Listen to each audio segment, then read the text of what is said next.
Hello, good day. So, this morning we would like to have this opportunity to interview one of the experienced interior designers in the field here in Cebu. So, this interview is dedicated for us to be able to understand the in and outs of interior design field in the aspect of business. So, I am Arnold Bilocura and I have here with my partner. Micaela J.C. Rebano. Okay, and to give the floor to our guest, please introduce yourself.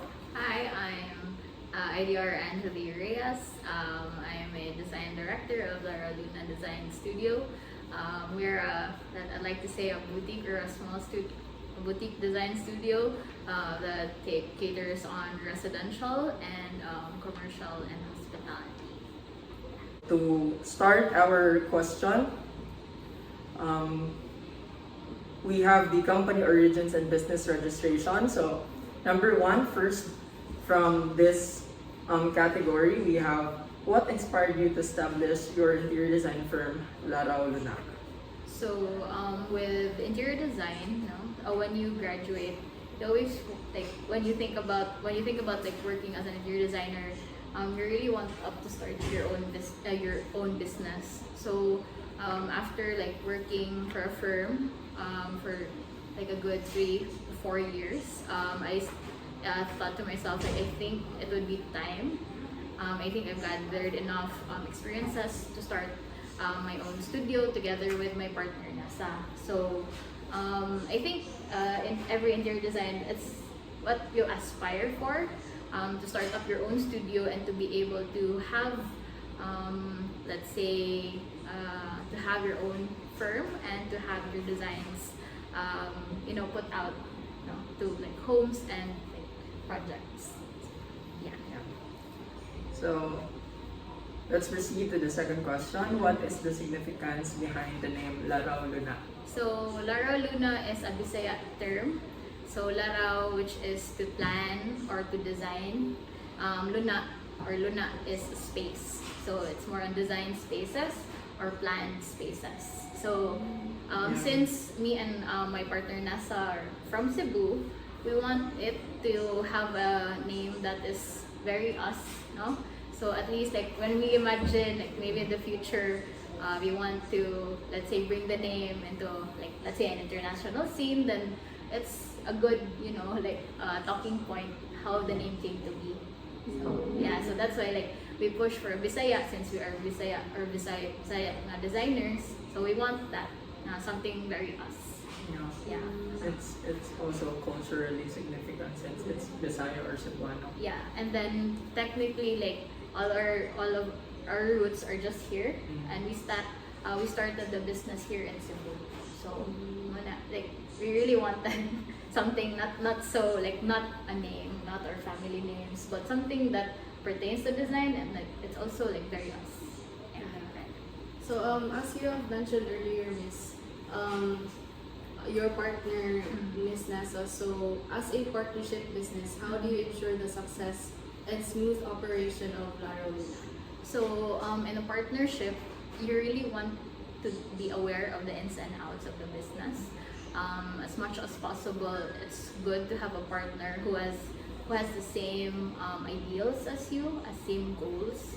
So we usually do like our alignments, like outside from the work, more on the alignments of us being designers.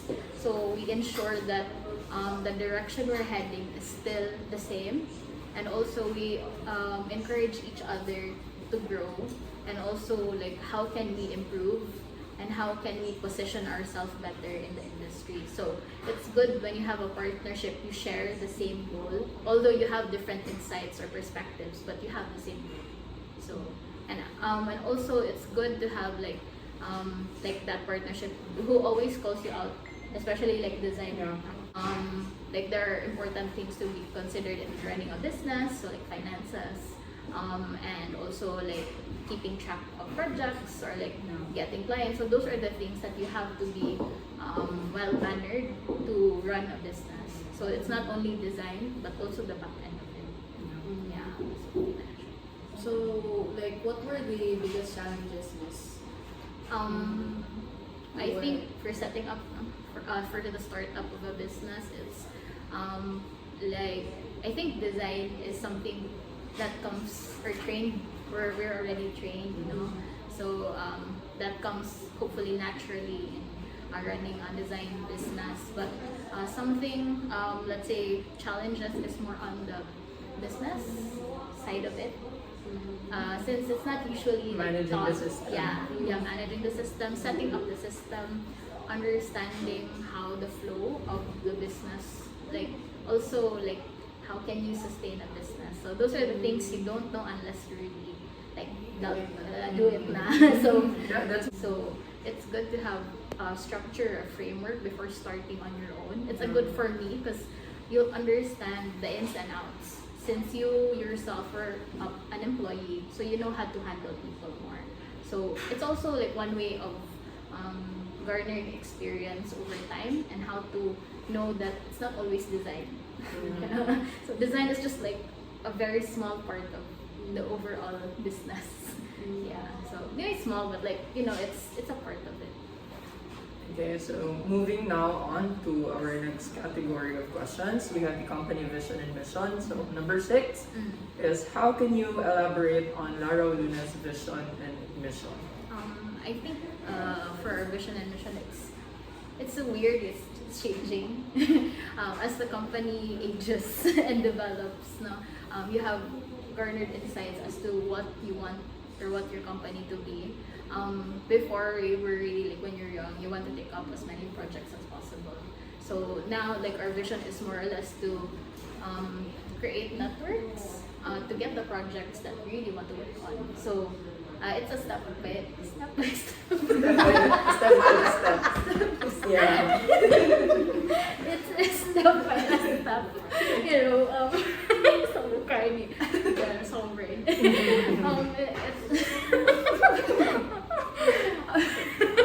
okay. Sorry.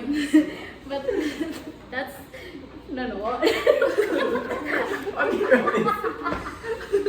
Wrong dun, kawasan nun sa kumutok. Anyway, so that's how you create, like, work. Until now, it's always a working progress, no? How you want the company to be. Because before, you always want to be like, okay, I want to be the biggest. You want to be the like, high end. But like when you understand like what you are as a designer, that would shift. Because sometimes the biggest is not the fulfilling. By step. So, wala siya. Like, it depends. So, for us, it's more on like aligning what we want in terms of design and how we can, you know, work our way in the Cebu or like in the Philippines na design na pwede, like maybe we can be this particular kind of designers na more on like we can work more considerate in planning, all those things. So, and plus the design side of it. So, yeah, how can we, you know, push ourselves in I that, also yeah. wanted to embark on that nest in the POV of being a Gen Z. Yeah. I guess it's also very important because the only thing constant is change. Yeah. And so in order to climb with the trend, you Yeah. also need to be very flexible. Yeah. So going now on to Yeah. our next question. How do you ensure that your design philosophy aligns with business growth and sustainability? I think, yeah, so what you said earlier, I think motto mo sila nako constant thing is change. So it's a mindset na you have to adapt. So being able to more or less adapt with the times, garner growth from experiences, and then like any pivotal point in your practice is also a room for growth. So in terms of sustaining is to be able to adjust. So that's the only way you can survive. Yeah. So if you don't make the changes now, or you don't see the possible let's say possible bottlenecks or pitfalls in your business, then there's no room for growth. The more you are aware of the like this is not going right, or you know, like possible problems, then that's where you learn, and then that's where you grow. So in terms of sustainability, you have to be changing. So you're not afraid to adapt to new trends, to new knowledge, to new experiences. So that's where we go in practice. So moving on to the next category, under organizational structure and operations, what are the essential roles within your firm? Like, how do you delegate tasks to your designers, and how do they contribute to the overall success of the business? Okay. When in running a business, I think when, especially when you're dealing with young designers, is to more or less like understand or like actually observe them. And this is just for the young when it bago pa. So like you have to understand like the different personalities, characteristics, and strengths of designers. So that's when you know what to and also the weaknesses. So that's when you know that okay, I can build on this certain skill and I can help them develop this certain skill. So if medyo resistant jud sila, then focus na lang on the skill that very like strong. Diba? So if you are strong on design, okay, I get na, I will push you so you'll be able to reach at a certain level na that you yourself will grow. Also, that will help you with the things that you are weak, kulang pa. So encourage you happen na lang. In terms of tasks in the business, it's good to have like the design side and also the business side. If you have like more or less an idea in both, that's when you know like you can like balance or at least improve which area nga we're weak ka. So for us, we started off as aggressive na designers, but realized na there's a lot to learn in the business end, or even considering how to retain people and also have to provide salaries, like sakto nga salaries ba. That's also important and whenever you start a studio. So business and design, you should have an idea, and it's good to have like a bookkeeper or an accountant or someone who's accountable of the finances of the company. So for client expectations, how do you effectively manage their expectations throughout a project? Communicate. So I think that's the most simplest way to manage clients' expectations. Sometimes we feed the client too much of the sugar-coated things, where you can always tell them that there is like a possible problem, but you are working on the solution. So in terms of like managing the client's expectation, it's just to communicate. That's like the simplest thing. Okay, the moment that you try to hide, that's when even the problems, they explode and they're out of control na. So I think also that's from experience as well as a young designer. Like when you work for a big company or like a bit more corporate structured company, that those things cannot be hidden or head on. Dapat yung transparent. Yeah, transparency jud ka. So like with us also nga, as much as possible, you have to be transparent because sometimes client wants to be informed or like maybe they have also a solution. But ang important na ni-communicate ka. So, kana. For our last question on this, so what strategies do you implement for budgeting and project management to ensure efficiency?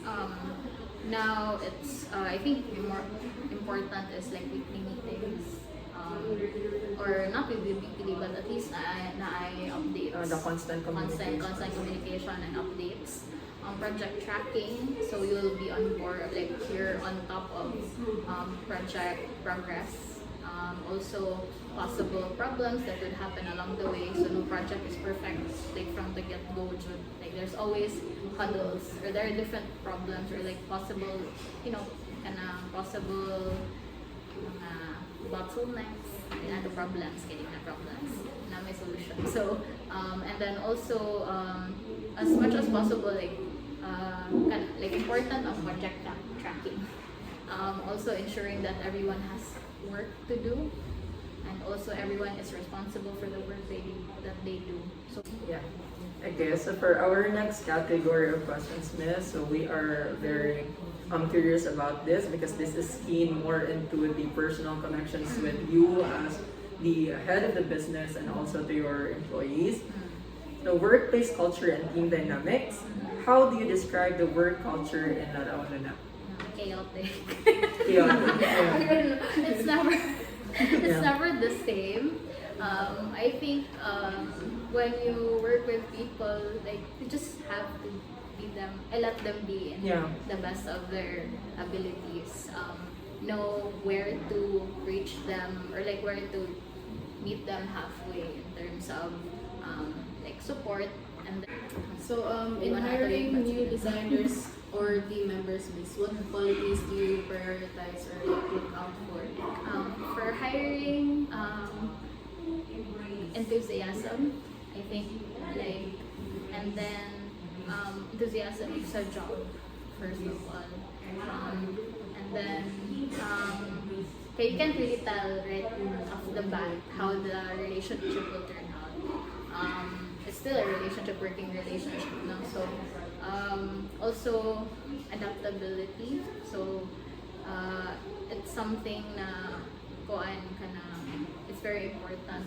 Okay, projects will change. So if naa siya sense of resistance, or like muna usahay, you really encourage like maka-work sa mga apprentice or maka-intern kaya nami idea how she already works before na mo siya i-hire, but it's not always the case. So kana usahay mga mutana may recommendations, like mutana may kamusta ni sila. That's like the second na mga kuan, but the first one usahay, it's a feeling. It's also how you present yourself, or how we conduct the interviews. So, muna siya. Under project portfolio and expertise, Miss, what types of projects does your firm specialize in, and what sets your work apart from other interior design firms? I think nila siguro set apart. So, for our quality siguro, I'm very like particular in planning. So, I think with planning, it really ensures the success of the space, how it's received or how it's experienced. So, kana, grabe, like mana ko, if I am very mahinawayon ko planning, so I should be the one who would be very critical on how we plan as well. So, unang important na mo ang planning. Okay, Miss, for our next question, Miss, aside from impressing the need to impress our clients is also a good thing to feel validated and impressed by our own work. So our question to you is, can you share insights into one of your most complex or rewarding design projects? I think ongoing ba sila? But like, I like it no, when the client acknowledges that I think kanang kakasabot ka sa kung gusto. Like, those lines are the things that you want to hear, like even in design or planning, or like you understand what I get, or like if they want me to do research on something and then okay, I can talk to them in a level kanang sa same level ba.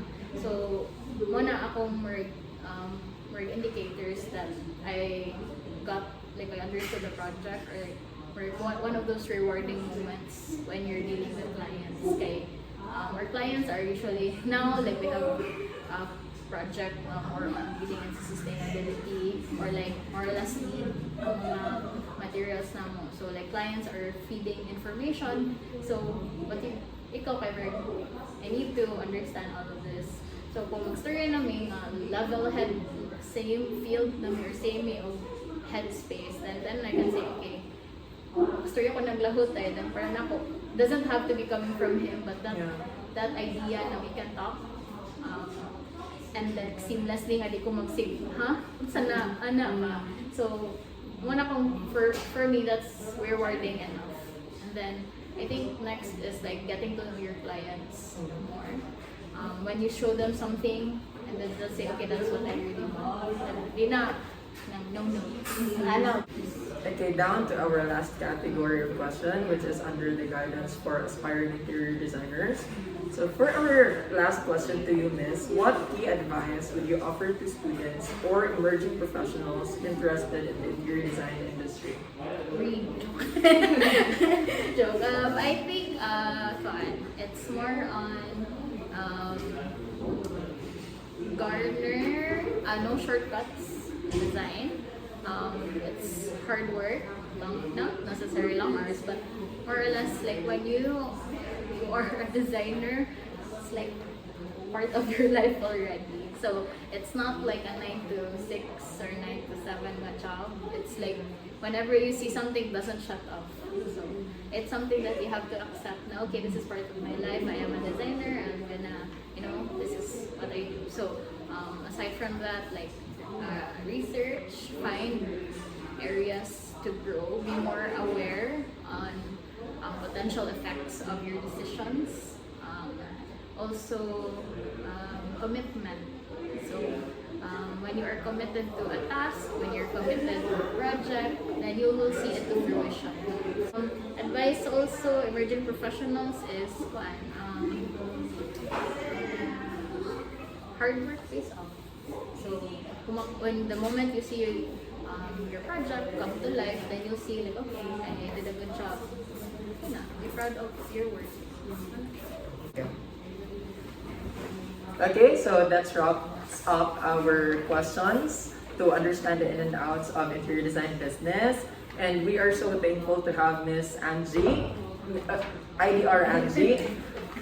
And for my takeaway with the conversation, it's very important to balance the relationship with you as interior designer and to your young designers or student designers in order to fulfill with one project. And it's also important to discipline them in such a way that giving them the freedom to express themselves, yet also still confined with the ethics that has to be followed in the interior design field. And it's also very important, one concept that Miss Angie also shared earlier is about the adapting or adaptability, flexibility, and the ability to follow the emerging trend, most especially now that Gen Z is very explorative, and it's also very practically important in their end in order to assess the sustainability of the firm. Yeah. Yeah. So my takeaway on the interview is, as what Miss Angie said, that hard work pays off. So as an aspiring interior designer, it's really important also to really start from the bottom up and to listen to your elders and So the one with the experience. to listen to also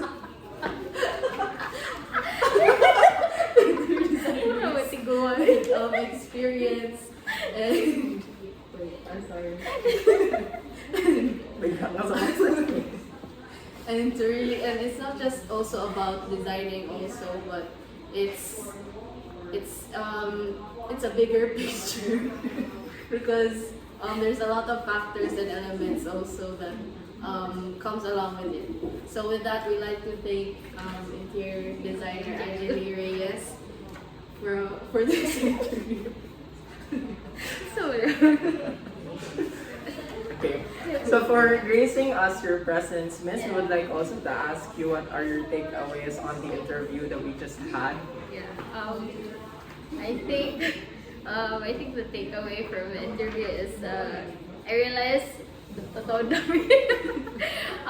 anyway, I realized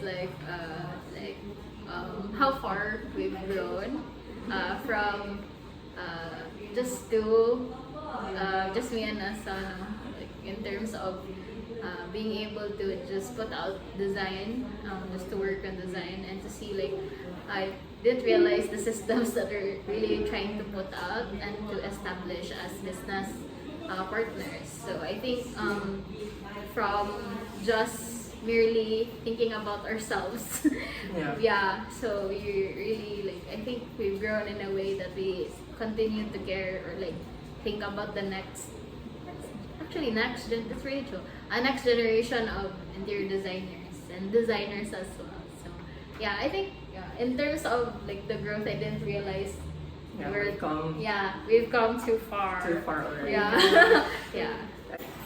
So for those who wanted to listen, I hope this interview would help you on your future endeavors.